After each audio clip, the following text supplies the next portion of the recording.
السلام عليكم ورحمة الله وبركاته. معكم عمر الرباحي. اليوم نروح لموضوع جديد، وهو شني نراقب قبل ما نحرك السيارة ديالي. أول شيء قبل ما نحرك السيارة خصني ولا بد نشوف سائل التبريد أو ماء ديال الرادياتور أو الماء اللي كيبرد لي على الموتور. سائل التبريد هو عبارة عن واحد القنينة فيها واحد الماء، هذا الماء أخضر وفيها الماكسيمو وفيها المينيمو، بمعنى هو العبارة اللي كنعبر بها هاد الماء هذا. الا كان ماكسيمو راه بان الماء هو هذاك معوض، الا هبط لك الماء المينيمو راه بان الماء ناقص بزاف ويقدر يؤدي تلف من الموتور. هاد الماء الاخضر علاش بالضبط اخضر وكاين احمر وكاين وردي وما الى ذلك؟ هاد الماء هذا كيخلي القنينه دائما نظيفه من الداخل، من غير الا كانت الماء العادي كيخلي الكركير او الحصى داخل القنينه.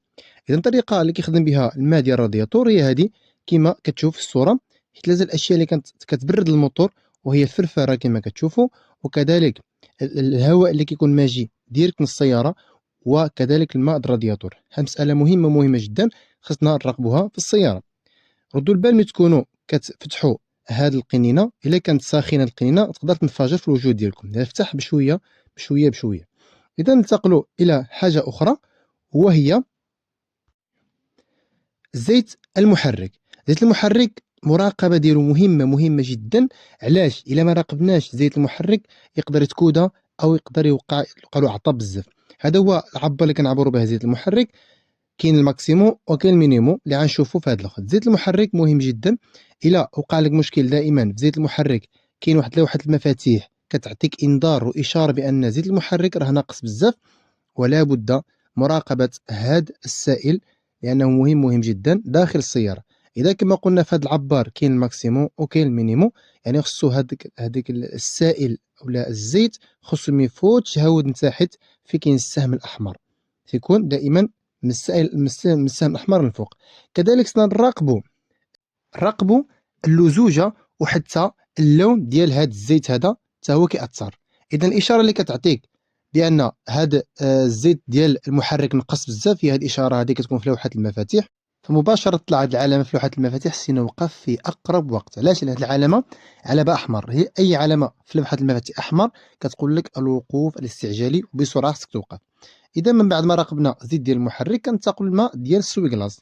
هذه هي العلبة اللي مسؤولة عن الماء السويكلاص. خصنا دائما نراقبوها حتى إلا كنا ماشي في طريقات الغبرة أو شي حاجة أخرى كنحاولوا نراقبوا هذه. كيفاش نراقبوها؟ خصنا ضروري نرشوا الماء على الباربريس او لا الزوجه الاماميه باش نشوفوا واش الماء كاين ولا ما كاينش. الا كان الماء كاين تبارك الله، ما كانش خصنا نزيدوا الماء في ديك القنينه هذه، لان عليها مخالفه الى ما جبروش عندك الماء داخل القنينه ديال السويكلاس. ننتقل لحاجه اخرى، وهي الا كنت تشبر واحد المسافه بعيده بزاف، وهي الكريه كما كتسمى، او ديك الصمته او الحبل اللي كيكون مسؤول عن دوران المحرك، نراقبوه كيكون ساعه مقطعه. ننتقل كذلك الى زيت الفرامل. زيت الفرامل هذه العلبه ديالهم فيها واحد الدائره زائج الاقواس، كتسمى بان هذه العلبه هذه مسؤوله عن زيت الفرامل. كنفتحوا كنشوفوا كذلك الليونه وكذلك اللون ديال الزيت. الا كان الزيت خفيف راه بان الزيت ما بقاش يخدم مزيان، او لما كتحس بان الفرامل ما كيشبروش مزيان كتمشي عند المعلم هو اللي كيشوف يقول لك هذا المشكل هذا. كذلك نشوفوا البطاريه يطلع لي في طابلون او في لوحه المفاتيح هاد الاشاره هذا الرمز هذا بان عندك مشكل في البطاريه، يا اما السياره ما كتشارجيش البطاريه، يعني من هذاك اللي الدينامو اللي كيشارجي البطاريه ما خدامش. خصنا نشوفوا المشكل من كاين صافي. كذلك خصنا نشوفوا الاسلاك اللي هي دايزه في الباتري كيتسمى البورنات. حاجه اخرى وهي اخيره، وهي نشوفوا مصفات الهواء داخل المحرك. المصفات الهوائيه مهمه جدا. علاش؟ لان كيخلي ان الريح يدوز من امام السياره وكيدوز المحرك باش يبردو ياك مزيان. اذا مصفات الهواء هذه كما كتكون الابيض اللي هي بيضاء كتكون مزيانه، اللي هي السوداء كتكون عماط الغبره بزاف وما كتيش واحد الهواء نقي للسياره. لهذا خصنا نغيروها. واي واحد بغى يغير هادشي ديال الفينترو او الزيت ولا كذا كيمشي عند المعلم وكيغير له كلشي دقه واحده. هذه ديال المحرك. حاجه اخرى خارجيه من السياره سنراقبوا كذلك نراقبوا العجلات ديال السياره، وشحال من الناس كيغامروا بالسيارات ديالهم كيمشيو في مسافات بعيده بالعجلات ما صالحاش الطريق. مثلا على سبيل المثال سيوقع مشكل الانزلاق بان العجله محكوكه.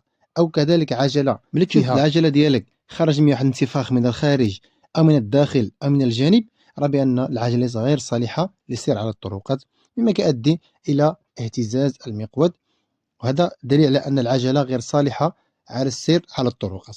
كذلك سنراقبوا ضغط العجلات، اللي كل سيارة شحال فيها الضغط اللي كنعملو فيها، والغالبية كنعملو الضغط 2.6 و 2.5. خصنا ما يكونش الضغط عالي بزاف وما يكونش الضغط طايح بزاف. الا كان الضغط طايح بزاف راه يوقع مشكل ان غتستهلك الوقود بزاف، والا كان الضغط عالي بزاف يوقع انفجار العجلة. حاجة ثانية كذلك عادي نراقبوها قبل ما ننطلق بالسيارة ديالي، وهي الأضواء. نشوف الأضواء واش هاد الأضواء هذه صالحة نمشي في الطريق إلا طاح ليا الليل أو الظلام، وكذلك واش النظافة ديالهم نظيفة، واش يمكن لي أنا نمشي فيها في الطريق وتضوي لي بطريقة جيدة. دائما خصنا قبل نخرجوا بالسيارة ديالنا نشبروا بها الطريق خصنا نظفوا السيارة ديالنا من الأمام، وكذلك غادي نظفوها من الخلف. خصني نجرب ضروري الأضواء ديال الأمام، الأضواء ديال الخلف، باش نشوف واش كيشعلوا ولا لا. حيت مشيتي وكان الأضواء ديالك ما كيشعلوش من الخلف، فيها مخالفة ديال 300 درهم كما كتشوف في الصورة. خص يكون الأضواء كيشعلوا بهذه الطريقة، وكذلك لوحة التسجيل أو ماتريكولا خص يكون الضوء ديالها خدام كذلك. إذا هادو من الأشياء اللي خصنا نراقبوها قبل ما ننطلق بالسيارة ديالي. دمتم في رعاية الله، إلى اللقاء، دمتم سالمين.